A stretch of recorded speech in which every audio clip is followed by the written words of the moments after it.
Bienvenue sur Développe ton Zest, la chaîne de podcast pour transformer ton leadership et ton style de management. Bonjour, je suis Martine Chaillet, coach de dirigeants et d'équipe et entrepreneur, cofondatrice de Heroes Coaching et membre de Hello Coaching. Et aujourd'hui, j'ai l'immense bonheur de me trouver avec Jean-Philippe Ackermann. Jean-Philippe, bonjour. Bonjour Martine, comment allez-vous? Bien, merci. J'espère que vous aussi. Excellent, excellent. Donc, Jean-Philippe, vous vous qualifiez de chef d'entreprise autodidacte, on en parlera bien sûr dans le podcast, consultant en redressement d'entreprise et conférencier en optimisme et en motivation des équipes. Hein. Vous avez écrit un livre au titre évocateur qui a titillé ma curiosité, qui s'appelle Aussi fine sur la tranche, elle a toujours deux faces, hein, qui est une expression alsacienne, vous m'avez dit quand on a préparé. Asiatique, asiatique, Oh, asiatique, pardon, qui est une pas expression alsacienne. Mais, asiatique. mais pourquoi pas alsacienne après tout, My Martine? bad. Non, non, non, c'est une expression asiatique, qui veut dire qu'on a toujours le choix par rapport à l'événement. On a toujours le choix de la lecture. Après tout, les Voilà, Alsaciens peuvent être aussi. voilà. Donc, livre à découvrir, en tout cas, ça m'a titillé ma curiosité. Et donc, Jean-Philippe, en fait, vous m'avez dit avoir la conviction du bonheur et de l'optimisme. Comment ces convictions sont entrées dans votre vie, Jean-Philippe? Oui, comment ça m'est venu en fait, ces deux convictions? Parce qu'en fait, quand j'ai redressé les boîtes, souvent je dis c'est que la réussite d'une entreprise passe par le bonheur des collaborateurs et l'optimisme aussi des dirigeants. Mais ça vient, comment le construire? Comment on construit cette conviction? En fait, j'ai 21 ans et à 21 ans de ma génération, on part à l'armée et je fais l'armée en Allemagne et je suis ordonnance du général qui dirige les forces françaises en Allemagne. Et j'ai beaucoup d'affection pour ce général. Je suis chez lui, il m'apprend beaucoup de choses. Et il décède. Et quand il décède, forcément, puisque je suis son ordonnance, je fais partie de la chapelle ardente et je me retrouve à la tête de la droite de ce général mort. Et toutes les personnes, les officiels défilent pour lui rendre honneur. Et le soir, je rentre dans ma caserne et j'avoue que le gamin, le jeune homme insouciant, enthousiaste, est un peu perturbé. Et pendant des semaines, je ne suis pas bien. Pendant des semaines, je réfléchis. C'est mon premier contact à la mort. Et en fait, je me dis un soir, je me dis, mais. euh, et c'est ce que j'appelle ma révélation. Je me dis, en fait, on vit qu'une fois. Non, pas qu'une fois, une seule fois.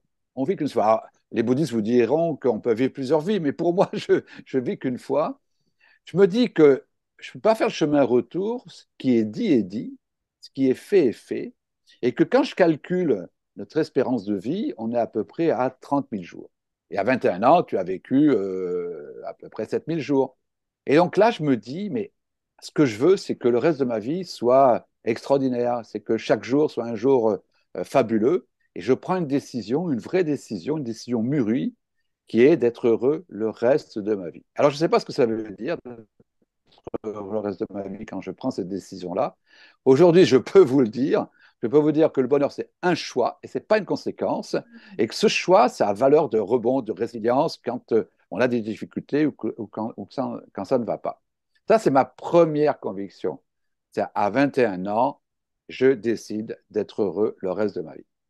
Deuxième conviction, celle de l'optimisme. Celle de l'optimisme, en fait, j'ai une chance inouïe. Alors, vous savez que l'optimisme entraîne la chance, ou la chance entraîne l'optimisme, c'est itératif, tout ça. J'ai une chance inouïe parce que, Martine, vous l'avez dit dans la présentation, je suis un chef d'entreprise autodidacte, on en rappellera peut-être plus tard, et qu'à 27 ans, on m'offre la direction d'une entreprise, je n'ai pas de compétences managériales, je suis autodidacte, on m'offre la direction d'une entreprise, c'est une mutuelle, 75 salariés, et j'apprends qu'elle est en très grosse difficulté. Et donc, je me dis là, je me dis que, puisque je n'ai pas de compétences managériales, je vais mettre en place la conviction du bonheur, puisque moi, je me suis donné cette conviction-là, je vais la donner à mes collaborateurs. Et je prends une deuxième décision, qui devient ma deuxième conviction, c'est que je me dis que si j'arrive le matin en faisant la tête, en étant négatif, en disant que c'est compliqué, en disant que c'est difficile, que c'est pas sûr qu'on s'en sort, je suis sûr du résultat. Donc, je décide que tous les matins, je serai sur le projet, sur le futur, sur la poignée de main, sur le regard bienveillant, sur le bonjour, sur le sourire. Et ma foi, au bout d'un an, on a redressé l'entreprise grâce à ces deux convictions, le bonheur des équipes et l'optimisme du dirigeant. C'est pour ça que j'ai créé cette fameuse phrase que la réussite de l'entreprise passe par le bien-être des collaborateurs et l'optimisme de ses dirigeants. Hmm. Donc l'optimisme mène à la performance. J'ai appris, comme le dit Baden-Powell, que l'optimisme est une forme de courage. Il faut être courageux pour être optimiste, surtout en ce moment.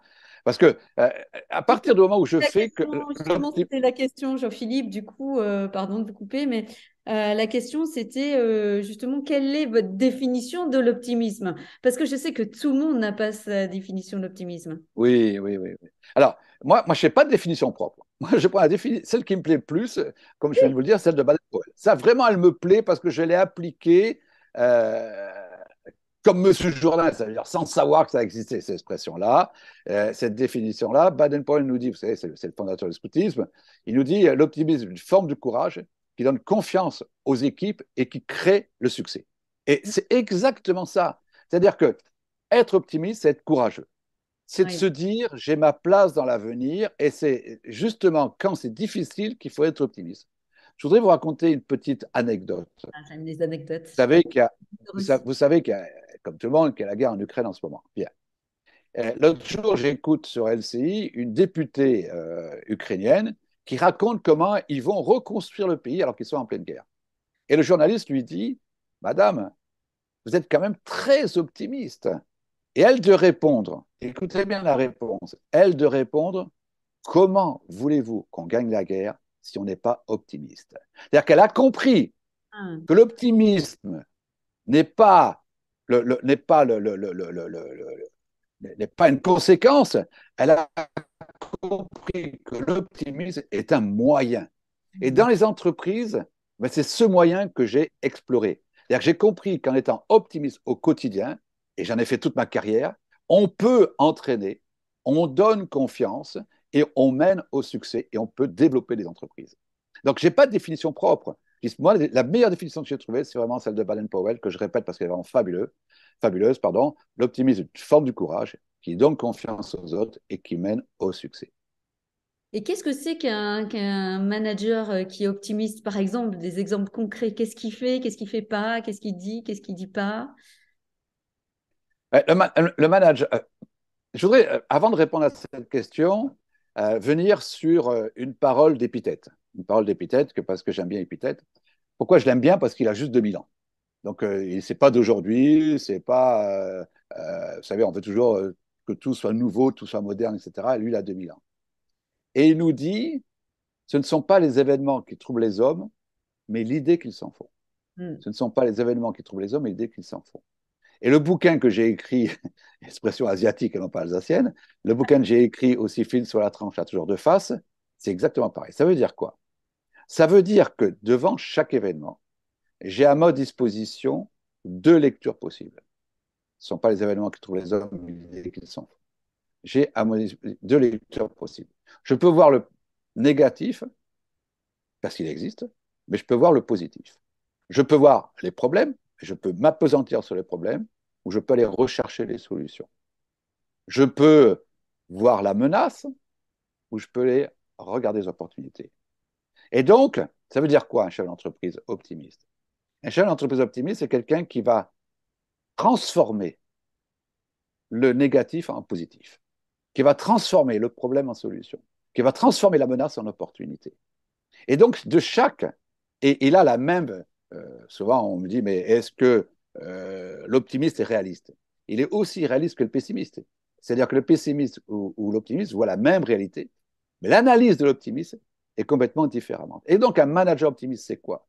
C'est un manager qui sait que dans toute la journée, il va se trouver devant des problèmes, des problématiques, des questions, des doutes et qu'il va, comme je disais tout à l'heure, être comme une machine à laver, transformer ses doutes en enthousiasme, transformer les problèmes en solutions et qui va, avec les équipes, et je dis bien avec les équipes, travailler sur le projet, travailler sur le futur, travailler sur le chemin, travailler sur les technologies, sur les techniques. Donc l'optimisme, c'est un état d'esprit avant tout, hein, qui imprègne tous les actes, toutes les décisions, en fait, tout ce que l'on... C'est un état d'esprit parce que pour moi, il y a trois piliers de réussite d'une entreprise. Il faut une stratégie claire, il faut les meilleures compétences possibles, il faut un mindset puissant. Mais le mindset représente pour moi 85% de la réussite. Pourquoi? Parce que je peux avoir une stratégie très, très claire. Et j'ai trouvé ça dans les entreprises que je redressais. Je peux avoir des meilleures compétences. Mais si je n'y crois plus, si le dirigeant n'y croit plus, si le dirigeant est négatif, si le dirigeant est constamment sur c'est pas bien, vous ne faites pas bien, vous pouvez faire mieux, sur la contrainte, etc., ça ne fonctionne pas. Alors que l'inverse fonctionne. Ça veut dire que je ne peux ne pas avoir de belles stratégies. Je peux ne pas avoir les meilleures compétences. Mais si j'y crois, ça fonctionne. Je l'ai expérimenté quand j'ai repris mon entreprise, quand j'ai repris la mutuelle à 26, à 27 ans. Je l'ai expérimenté sur toutes les entreprises que j'ai repris après. Et je l'ai expérimenté pendant le Covid, où avec mon associé, avec trois amis, on a créé une plateforme, millésime.bs, où on a aidé plus de 2300 chefs d'entreprise. Alors, nous n'avions aucune compétence, aucune stratégie, mais que nous avions un mindset très, très fort, un mindset optimiste et positif. Hmm. Peut-être que Jean-Philippe, parce que votre histoire est intéressante, enfin, vos histoires sont très intéressantes, sont même passionnantes, mais peut-être que vous pouvez nous raconter votre histoire de justement de l'entreprise dont vous êtes le DG jeune, hein, 27 Oui. ans, c'est ça, et que vous réceptionnez, voilà, Ah ben, en mauvaise fait, en financière, fait, ouais. comme vous l'avez dit tout à l'heure, j'ai un bac G1, vous savez que G1, c'est sténodactylo, correspondance commerciale. Bon, les jeunes ne connaissent pas ce qu'est le bac G1 parce que ça n'existe plus depuis, mais c'est pas faire offense. Mais c'était un bac uniquement féminin, c'était sténo, dactylo, etc. Il y avait très très peu d'hommes qui faisaient ça, etc. Et moi, ça m'a passionné. Ce bac G1 m'a passionné et je sors avec ça. Et là, je me dis, mais Comment? Parce que c'était 90% de femmes, de filles à ce ouais, moment-là. c'était 90% de femmes, donc c'était agréable, quoi. On a passé 3 ans fabuleux. Bon, et donc, mais au-delà de ça, j'ai beaucoup appris, ça m'a passionné. Il y avait l'économie, il y avait la finance, il y avait la gestion, il y avait la dactylo, il y avait la correspondance commerciale. Et aujourd'hui, on a besoin de ça. Moi, je vois aujourd'hui des chefs d'entreprise qui ne savent pas écrire, qui ne savent pas présenter un courrier, qui ne savent pas même taper à la machine, en fait. Mais je ne savais pas que ça me servira plus tard. Mais à l'époque, bon, ça ne me servait pas. Et donc, je m'étais dit, quel métier je pourrais faire. Et le seul métier que j'ai trouvé, on ne demande pas de diplôme, on ne demande rien, c'était le métier de chef d'entreprise. Donc, donc, quand je suis sorti du bac à 20 ans, parce que j'étais très, très en retard, parce que j'étais mauvais élève, je me suis dit, je vais être chef d'entreprise, mais chef d'entreprise de quoi? J'en sais rien, mais je suis chef d'entreprise. Bon, après, je pars à l'armée, je vous ai raconté ce qui est arrivé à l'armée, où j'ai pris la décision d'être heureux. Et après, quand je suis sorti de l'armée, j'ai créé avec un copain, comme ça, sur un coup de tête, un magasin de sport dans le Gers. J'avais 23 ans. Et à 26 ans, bon, comme on ne savait pas faire, ça a été ma première faillite. Donc à 26 ans, il faut que je trouve du boulot. Il faut que je trouve du boulot. Et je suis embauché à Avignon, dans une mutuelle, qui a 75 salariés. Et mon boulot, c'est de vendre des contrats d'assurance santé aux entreprises. Aujourd'hui, c'est obligatoire. Mais à l'époque, c'était facultatif. Donc, je tourne dans les entreprises, dans le Vaucluse, dans le Gard, dans les Bouches-du-Rhône, tout ça. 6 mois après, ça marche bien. 6 mois après, le directeur commercial prend sa retraite. Et donc, moi, je postule et on me nomme directeur commercial parce que ça marchait bien et puis il n'y avait personne. Bon, il n'y avait que 5 commerciaux, hein. Et puis 6 mois plus tard, 6 mois plus tard, le directeur général, un soir, vient me voir dans mon bureau et me dit Jean-Philippe, je vais prendre ma retraite. Et là, je me dis sacrée opportunité, il faut que je postule. Parce que si ce n'est pas moi, ça va être quelqu'un de plus âgé, 40, 45 ans peut-être, et mon tour sera passé. J'ai 27 ans, c'est ma chance, c'est une chance inouïe. Et donc, en fait, souvent, ce que je raconte, c'est que je dis, en plus, j'ai le profil. J'ai le bac G1, j'ai une faillite et j'ai jamais managé personne. Donc, j'ai le profil pour être directeur général. Bon, euh, je postule, quelques jours se passent, le conseil d'administration se réunit et je suis nommé, à ma grande surprise, directeur général de l'entreprise, 75 salariés. Quelques jours plus tard, j'apprends pourquoi. En fait, l'entreprise est en très, très grosse difficulté financière. Et le conseil d'administration se dit, on ne va pas débaucher quelqu'un de 40, 45 ans, 50 ans, c'est un piège. On n'est pas sûr que la boîte, on puisse la redresser. Il y a le jeune qui est là, il est enthousiaste, il est positif, il en veut. Après tout, pourquoi pas. Donc voilà, je me retrouve à la tête de ces 75 salariés, sans compétences managériales, mais comme je vous ai raconté tout à l'heure, avec cette conviction du bonheur. Heureusement Et, que vous aviez justement. et oui, puisqu'à 21 ans, je vais décider d'être heureux. Donc je me dis que si toi, Jean-Philippe, j'étais le plus jeune de la boîte, hein, si toi, Hum, Jean-Philippe, tu as décidé d'être heureux, donne cette conviction à tes collaborateurs. Et donc, je mets en place un management, on est en 1980, hein, c'est il y a longtemps, et je mets en place un management dont on parle, dont on dit aujourd'hui bienveillant, respectueux, agile, voilà, en fait, je me dis que si tu ne sais pas faire, va donc écouter ceux qui savent faire. Et j'ai une conviction qui est ceux qui savent, c'est ceux qui font. Et ça hum. ne m'a jamais quitté. Ceux qui savent, c'est ceux qui font. Donc pendant 3 mois, j'interviewe tous les collaborateurs pour savoir d'où ils viennent, ce qu'ils font, pourquoi ils sont là, leur avenir et comment ils voient l'avenir de l'entreprise. Et donc au bout de 3 mois, j'ai la solution, j'ai le plan de développement, j'ai le plan de redressement et qu'on va mettre en place plus tard, plus tard. Et donc je me forge ma deuxième conviction, dont j'ai raconté tout à l'heure, qui est de dire qu'il faut absolument, puisque la situation est compliquée, puisque moi je ne sais pas faire, il faut absolument que j'ai une valeur forte qui est l'optimisme. Et donc, je décide effectivement que tous les matins, je vais dire bonjour, tous les matins, je m'occupe du personnel, tous les matins, je suis avec eux, etc. Et ce qui est marrant, c'est que une fois qu'on a fait ce plan de développement, que je vais présenter aux 75 salariés, je présente les comptes, je présente la situation depuis 3 ans qui se dégrade, je présente tout, et je leur dis, pour l'instant, je vais prendre qu'une seule décision, une seule. Et la seule décision que je prends, c'est mettre en place l'intéressement au résultat. Et je me souviens, mon délégué du personnel qui se lève et qui me dit, Jean-Philippe, là, on ne vous comprend pas. On ne vous comprend pas. Vous venez de nous dire que la boîte est en très grosse difficulté, pas loin de la faillite. Et la première décision que vous prenez, c'est mettre l'intéressement au résultat. Et j'ai eu cette réponse qui m'est venue comme ça. J'ai dit oui, parce que c'est la dernière fois que nous n'avons plus d'argent. Et effectivement, nous n'avons plus jamais perdu d'argent.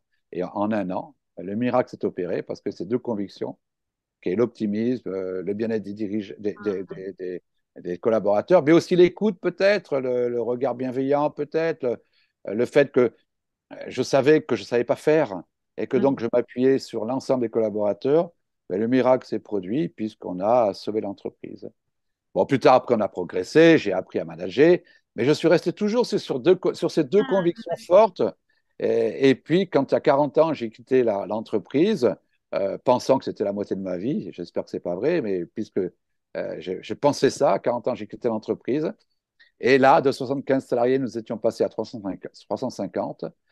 Et j'avais la fierté de servir toutes les années l'équivalent de 3 mois et demi de salaire en intéressement. Et vraiment, c'était une réussite folle, quoi. Et cette réussite, vraiment, ce que je veux répéter, elle n'est pas liée à des normes managériales, elle est pas liée à une école de management, elle n'est pas liée à l'école de commerce, etc. Elle est liée à l'école de la vie, à l'école du terrain, mais portée par deux convictions fortes, la conviction du bonheur et de l'optimisme. Et oui, parce qu'en fait, l'optimisme est contagieux, hein, le pessimisme aussi d'ailleurs, hein, parce qu'on parlait de ce fameux, ces dictons, slogans, je sais pas quoi, euh, Ouais. asiatique et pas alsacien, hein, et les deux faces, on a le choix de voir le monde, le verre à moitié plein ou le verre à moitié vide. Oui, oui, oui, oui. On a toujours le choix. On a toujours le choix, hein, mais ce qui est important, c'est d'autant plus important, d'accord, quand on est chef d'entreprise, on est modélisant, on impulse une énergie. Cette énergie-là, en fait, on a le choix de quelle énergie j'impulse. Et impulser une énergie d'optimisme ou de pessimisme, c'est pas la même chose. C'est très contagieux, hein. Ah, alors, si vous voulez, moi j'ai fait la différence entre le chef d'entreprise et le dirigeant. Moi, j'ai été dirigeant avant d'être chef d'entreprise, ou j'ai été Hum, chef d'entreprise, dirigeant, chef d'entreprise. Ce qui est important, c'est que le chef d'entreprise, pour moi, il est éminemment optimiste. Parce que hum, quand on crée une boîte, on ne la crée pas pour perdre, on la crée pour gagner. On la hum, crée parce qu'on y croit. Donc, le chef d'entreprise, c'est quelqu'un d'optimiste. Par contre, il a parfois, parce que, souvent le chef d'entreprise est un autodidacte. Il n'a pas appris la stratégie, il n'a pas appris à manager, etc.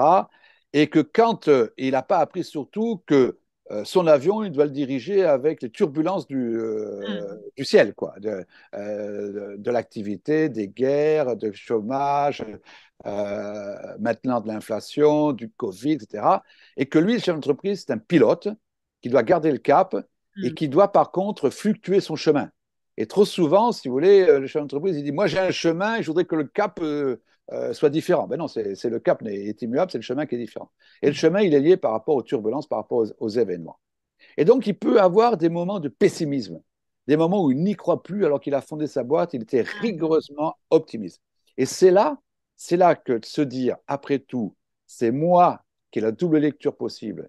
Laquelle lecture je vais choisir? Ok, je sais que du problème, je peux chercher la solution. La menace, je peux chercher l'opportunité. C'est là où des personnes comme vous, Martine, ou comme moi, on apporte la plus-value à un chef d'entreprise, lui redonner la vision optimiste. Le dirigeant, c'est différent. Mm. Le dirigeant, souvent, il sort de grandes écoles. Et dans les grandes écoles, on lui a appris quoi? C'est qu'il faut absolument augmenter les marges et que souvent, il augmente les marges sur la contrainte du personnel. Et pour moi, c'est exactement l'inverse qu'il faut faire. Mm. Je n'augmente pas les marges en contraignant le personnel, j'augmente les marges en dynamisant le personnel. Vous savez, quand vous faites un plan social, ça m'est arrivé, puisque quand tu redresses des boîtes, forcément, ça nous arrive. Mais il y a façon de faire un plan social, façon de faire un plan social. Soit je m'occupe des personnes, soit je m'occupe du chiffre. Et trop souvent, on dit, bon, il suffit de licencier, on va augmenter les marges. Oui, ça dure un an. Mm. Parce qu'après, j'ai plus de ressources, j'ai plus de dynamique, j'ai plus rien. Donc ça veut dire quoi? Le dirigeant, souvent, et c'est pas péjoratif ce que je dis, je l'ai trop vu pendant mes 40 ans de carrière, c'est-à-dire qu'il est tellement façonné par l'école de commerce, façonné par des théories managériales qu'il a oublié le sens du terrain. Alors que le Mm. chef d'entreprise, lui, il a le sens du terrain, mais parfois, il oublie que ce sens du terrain, il doit s'adapter à un environnement et qui est toujours contraignant. Et donc, comment j'apporte l'optimisme à ces deux personnes-là?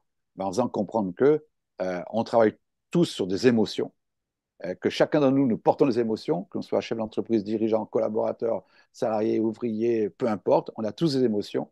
Et que les émotions, contrairement à ce qu'on disait quand j'étais jeune, on ne les laisse pas à la maison, on les emporte avec nous au boulot. Et que le dirigeant, le boulot d'un dirigeant aujourd'hui, de chef d'entreprise, c'est de manager ses propres émotions et de manager les émotions de ses collaborateurs. Et on a Mm. deux types d'émotions, je finis De là-dessus, faire Martin. avec, mais vraiment de faire avec. Oui, mais on a deux types d'émotions, les émotions limitantes et les émotions dynamisantes. Et moi, en tant que chef d'entreprise, je dois apporter des émotions dynamisantes à mes collaborateurs. C'est Mm. l'émotion dynamisante apporte l'énergie apporte l'action, l'action apporte le résultat. Ah, c'est Oui, ça. Et alors, ce que je vous disais tout à l'heure, que je vous disais tout à l'heure, c'est que euh, vraiment, si moi j'apporte une vision positive du futur, j'entraîne avec moi les équipes. oui, oui. Oui. Hein, parce qu'on disait que effectivement l'optimisme était contagieux, positivement contagieux. Le pessimisme est aussi contagieux. Hein, Oui, oui, alors le pessimisme est contagieux. Alors je crois, et c'est pas faire preuve de pessimisme, mais je crois que le pessimisme est plus contagieux que l'optimisme, malheureusement. Sinon, tous les Français seraient optimistes. Euh, mais le pessimisme est plus contagieux et souvent je dis entre le verre et le fruit, c'est jamais le fruit qui gagne, c'est toujours le verre qui gagne. Ça veut dire que si j'ai une pomme avec un verre, si j'enlève pas le verre, quelques semaines plus tard, la pomme est toute pourrie. Donc dans une entreprise, c'est exactement pareil. Ça veut dire qu'à un moment donné, quand j'ai trop de pessimisme, il va falloir que je prenne des décisions. Et parfois donc, radicales. c'est pareil d'ailleurs, parce que le verbe peut être en nous à un moment, hein, ces moments de doute, de ces moments voilà, où même si on est Ouais. optimiste, donc c'est aussi enlever ce verre en nous. C'est enlever ce verre en nous. Enlever ce verre en nous. Vous savez, Ah, moi, je fais une expérience quand je fais une conférence, c'est que on a, il y a une vidéo qui tourne, c'est la finale du relais 400 mètres féminin Zurich, quand au championnat d'Europe, et on voit la Française qui est quatrième et qui va gagner sur le fil, qui va gagner la victoire. Et tout le long de ce dernier tour, le commentateur dit on n'y arrivera pas, c'est pas possible, etc., etc., etc. Et là, je dis à l'Assemblée, honnêtement, est-ce que vous pensez que la coureuse française, si elle a une oreillette, elle gagne? Et tout le monde me dit non, elle ne peut pas gagner. Avec tout le négatif qu'envoie le commentateur, elle ne peut pas gagner. Et je dis, puisque je suis coquin, je vais vous poser une question. Est-ce que parfois nous ne sommes pas nous-mêmes ce commentateur? Et là, tout le ah, monde dit, ben oui, parfois on est ce commentateur. Et on s'étonne de ne pas gagner. Donc vous êtes d'accord que si elle a une oreillette, elle ne peut pas gagner, mais nous-mêmes, nous sommes notre propre commentateur à nous dire c'est pas possible, c'est compliqué, c'est difficile, on ne va pas y arriver. Et on se dit c'est bizarre, j'y arrive pas. Mais non, c'est normal. Tout à fait normal. c'est bien, j'adore cette image, effectivement. Donc, du coup, Jean-Philippe, ces convictions, vous les avez ensuite portées hein, après cette entreprise, hein, Oui, en étant consultant, hein, vous avez redressé pas mal de boîtes, ouais. ouais, Développées, pas que redressées, aussi développées, hein. Il y a des entreprises qui m'ont appelé pour redressé développer. et développé, même j'allais dire, hein, comme Ouais, vous avez pu le développées, faire. ouais. Hmm. Toujours avec succès parce que ça marche, quoi. Parce que ça fonctionne, c'est comme ça. C'est pas des théories fumeuses. Vous savez, après j'ai passé un MBA et j'ai des profs de stratégie. Donc là, on a des théories, on a des techniques, etc., qu'il faut mettre en place. Mais c'est pas ça qui fait gagner une entreprise. Ce qui fait gagner une entreprise, c'est qu'est-ce que je porte moi comme enthousiasme, comme positif, comme optimisme, comme volonté, comme persévérance, et puis comme regard bienveillant. C'est ça qu'on fait gagner une entreprise. Et donc, quand j'ai redressé mes boîtes ou quand j'ai développé les entreprises, je partais toujours, et je disais aux dirigeants qui me payaient, et attention, je vous donne moi mon leitmotiv, c'est la réussite d'entreprise passe par le bien des collaborateurs et l'opinion des dirigeants. On va travailler sur ces deux clés. Ah non, je n'ai pas envie, monsieur, moi j'y crois pas. Ouais, je ne comprends pas pouvoir travailler ensemble. Ah, j'y crois pas, je vous fais confiance. Alors on va pouvoir bosser ensemble. Et du coup, Jean-Philippe, parce que j'ai des clients qui me disent, bon, bah, très bien, Martine, j'entends bien sur l'optimisme, mais comment je fais, moi, en tant que dirigeant ou en tant que chef d'entreprise, pour impulser cet optimisme? Comment je fais? Qu'est-ce que vous leur répondriez? Alors, ce que je leur réponds, c'est est-ce que d'abord votre cap est clair? Ah, Est-ce que vous-même, vous savez où vous allez? Parce que si vous ne savez pas où vous allez, vos collaborateurs ne peuvent pas savoir où ils vont. Bon, est-ce que le cap est clair? Ah, ben, pas tout à fait, on ne sait pas trop, etc. J'ai dit, alors vous allez le travailler, mais vous n'allez pas le travailler tout seul. Vous allez hmm, le travailler avec vos collaborateurs. Je suis en train de le mettre en place dans une entreprise qui a un très, très gros. Elle est une entreprise en développement, elle va doubler son chiffre d'affaires en un an. Et vous ah, savez qu'une entreprise qui double son chiffre d'affaires en un an, elle a un risque de mort.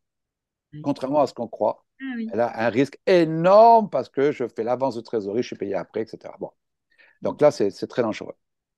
Et donc, effectivement, je lui dis, est-ce que votre cap est clair, etc. Ben non, c'est pas clair, etc. Je lui dis, alors vous allez travailler, mais pas le travailler seul. Vous allez travailler avec vos collaborateurs. Et ce qu'on met en place en ce moment, c'est exactement ce que j'ai fait quand j'avais 27 ans. C'est-à-dire qu'il va interviewer, on a travaillé sur une liste de questions. Il va interviewer, il a 50 collaborateurs. Il va interviewer les 50 collaborateurs sur cette liste de questions. Et je lui dis, au bout quand vous aurez fait ce travail-là, votre cap sera clair et peut-être même que le chemin sera clair. Et Ah, puisque vous l'aurez fait en commun, il y aura des valeurs, il y aura un sens, il y aura une mission, et l'ensemble de vos collaborateurs vont monter avec vous dans votre projet. hmm, Et c'est ça qu'il faut faire en fait. Et la première des choses, c'est, monsieur, est-ce que votre cap est clair? Et s'il n'est pas clair, on va le construire.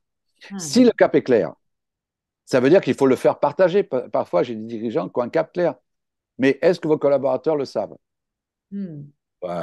J'en sais rien. Peut-être que oui, peut-être non. Je ne sais pas. En fait, je me suis même jamais posé la question. Mais comment voulez-vous qu'ils vous suivent si votre cap n'est pas clair? Comment voulez-vous qu'ils montent dans votre avion si le cap n'est pas clair?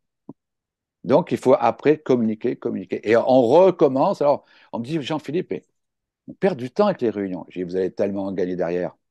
Perdez ce temps tout de suite, quoi. Ouais. Hmm. Et Donc, on voilà. commence par le cap, hein, Ouais, clair. parce que le cap, c'est la confiance. L'optimisme. C'est quoi l'optimisme? Euh, L'optimisme, c'est euh, une valeur d'interprétation du futur. C'est Ah, est-ce que je crois au futur? Est-ce que j'ai ma place dans ce futur? Est-ce que mon équipe a la place dans ce futur? Et comment je suis acteur du futur? Le pessimiste, c'est souvent un spectateur du futur, quoi. oui, Quelqu'un qui a peur du futur. Moi, en souvent, ce fait. que je dis, c'est quoi? Sur une définition simpliste, je dis, c'est quoi un pessimiste? Un pessimiste, c'est quelqu'un qui ne sait pas ce qui va se passer, mais qui pense que ça va mal se passer. Et c'est quoi un optimiste? Un optimiste, c'est quelqu'un qui ne sait pas ce qui va se passer, mais qui sait que ça va bien se passer. C'est un peu simpliste, mais je vous assure que c'est tellement vrai. Oui. L'optimiste sait que ça va bien se passer. Quand je dis, je vais être chef d'entreprise, de quoi? J'en sais rien, mais je sais que ça va bien se passer. Quand pendant le Covid, je perds 100%, 100%, 100% de mon carnet de commande, et que je vois mon associé, je lui dis, tu sais, on va faire quelque chose qu'on n'a jamais fait. Il me dit quoi? Je lui dis, j'en sais rien. Mais on va le faire. On va le faire. Et on l'a fait. Et on l'a fait, ce que j'ai dit tout à l'heure, on a créé une plateforme, millésime.best, on a aidé en un an 2300 chefs d'entreprise. On l'a fait. Et c'est ça l'optimiste. L'optimiste, il part sur des convictions, c'est que tout est possible à qui a envie de réussir. Voilà. Et ça, c'est un choix, mais ça se développe aussi, l'optimisme. Ah, Et je raconte dans mes conférences, quand mon père a 87 ans, de négatif, très pessimiste, etc., très noir, parce qu'il l'a voulu, parce qu'il l'a voulu, a réussi, et c'est ça qui est important, parce qu'il l'a voulu, a réussi à devenir beaucoup plus positif et beaucoup plus optimiste. ah, Il est décédé à 95 ans l'année dernière. Je peux vous dire, pendant 8 ans, ça n'a pas été la même vie qu'il a eue, ah, et la même vie pour nous, surtout la famille. Ça a été complètement différent. On a eu un père pendant 8 ans. ah. On a eu, entre guillemets, un étranger, pas un étranger, mais quelqu'un qui était très dur, qu'on n'avait pas envie de voir, qu'on fuyait. Et pendant 8 ans, on ne l'a pas fui. Pendant 8 ans, ce père qui nous avait dit jamais je t'aime, nous disait je t'aime. Ça a Hmm. tout changé dans la famille. Ça veut Hmm. dire quoi? Ça veut dire parce que c'est comme si c'était de l'inné, il n'aurait jamais changé. Jamais. Parce que comme c'est de l'acquis, parce il a voulu avoir un autre acquis. Il a pu changer. Ce qui Hmm. veut dire que si un homme de 87 ans peut changer, un jeune peut changer, un adulte peut changer, un homme de 40 ans, enfin un homme, une personne de 40 ans peut changer, n'importe qui peut changer. Mais à partir du moment où il a conscience qu'il peut changer. Il a conscience qu'il peut changer, il a décidé, parce que vous avez dit Il a quelque chose décidé, il a de décidé, tellement important. il a C'est décidé. aussi la première chose à faire, c'est de décider de devenir Voilà. actrice. Mais bah, après, on me dit, D'avoir la conviction, on me en dit, fait, que on me c'est. dit, mais Jean-Philippe, pourquoi veux-tu que je décide? Je dis, mais est-ce que tu es heureux en tant que pessimiste? Bah, pas trop, mais bon, c'est mon caractère. Non, c'est pas ton caractère. N'oublie pas que tu vis que 30 000 jours. Est-ce que tu as envie de continuer à vivre malheureux ou est-ce que tu as envie de continuer à vivre heureux? Est-ce que tu as envie de continuer à donner du négatif aux autres ou tu as envie de donner du positif aux autres? C'est un choix, c'est ton propre choix. Mais tu peux le faire. Ah. Et oui, parce que l'optimisme mène à la performance, mais mène aussi au bonheur. Mais l'optimisme vient le bonheur, parce que le bonheur donne la performance. Quand je mets en place, quand j'ai 27 ans, ce management basé sur le bonheur, entre guillemets, sur le bien-être, ça me crée la performance. Ça crée la performance. Du reste, il y a des études qui ont été faites par Harvard sur plus de 2000 entreprises qui démontrent que quand on met en place un management basé sur l'optimisme, le bien-être, le bonheur, etc., etc., j'augmente mes ventes en moyenne de 37%. 37% en moyenne. Ça veut dire une moyenne, ça veut dire qu'il y a moins, mais qu'il y a plus. J'augmente mon efficacité de 26%. J'augmente ma rentabilité de 19%. Je fais baisser l'absentéisme de 26%. Je fais baisser le turnover de 6%. Pourquoi? Parce que je suis heureux d'être là, j'ai du sens de mon travail, je sais pourquoi je fais ça, je suis bien considéré et que le travail devient épanouissant plutôt qu'une contrainte. C'est ça l'optimisme. Hmm. Superbe. Est-ce que vous avez quelque chose, un mot pour finir ou quelque chose à rajouter, Jean-Philippe? Alors, je veux juste dire que la vie, ce sont des hauts et des bas et que j'ai connu beaucoup de hauts, de très beaux hauts. J'ai connu des bas et les bas, je vous assure que moi, je suis allé au bout du bout. Je suis allé Oui. vraiment en bas et que si j'avais pas pris la décision d'être heureux, peut-être que j'aurais pas rebondi pareil. Si Hmm. j'avais pas pris la décision d'être optimiste, peut-être que j'aurais pas rebondi pareil, et que chaque bas m'a construit, et que chaque bas a fait en sorte que j'avais des hauts encore meilleurs, et j'ai eu une vie extraordinaire. Et souvent on me dit, mais Jean-Philippe, si vous deviez refaire des choses dans votre vie, qu'est-ce que vous referiez, qu'est-ce que vous ne referiez pas? Et je dis, je referais tout, tout. Pourquoi? Parce que je peux rien changer. Donc, ça ne veut pas me poser la question de ce que j'aurais fait ou pas fait. Je referai tout. Parce que tout m'a construit, j'ai été heureux. Même dans mes bas, j'ai été heureux. Voilà ce que je voudrais vous dire en conclusion. Magnifique conclusion. Un grand, grand merci de ce temps d'échange, Jean-Philippe. Merci Martine. C'était Martine Chaillet et Jean-Philippe Ackermann. Si vous avez des questions, des commentaires, n'hésitez pas à aller sur mon profil LinkedIn, Martine Chaillet, CHAI2LET. Je mettrai le lien vers ce podcast-là et vous pourrez nous poser des questions. Jean-Philippe et moi, nous nous ferons un plaisir de vous répondre et je vous mettrai aussi les coordonnées de Jean-Philippe et de son livre aussi sur mon podcast dans les commentaires. Merci à vous encore, Jean-Philippe, et Merci beaucoup Martine. très bonne journée à tous. Au revoir. Au revoir.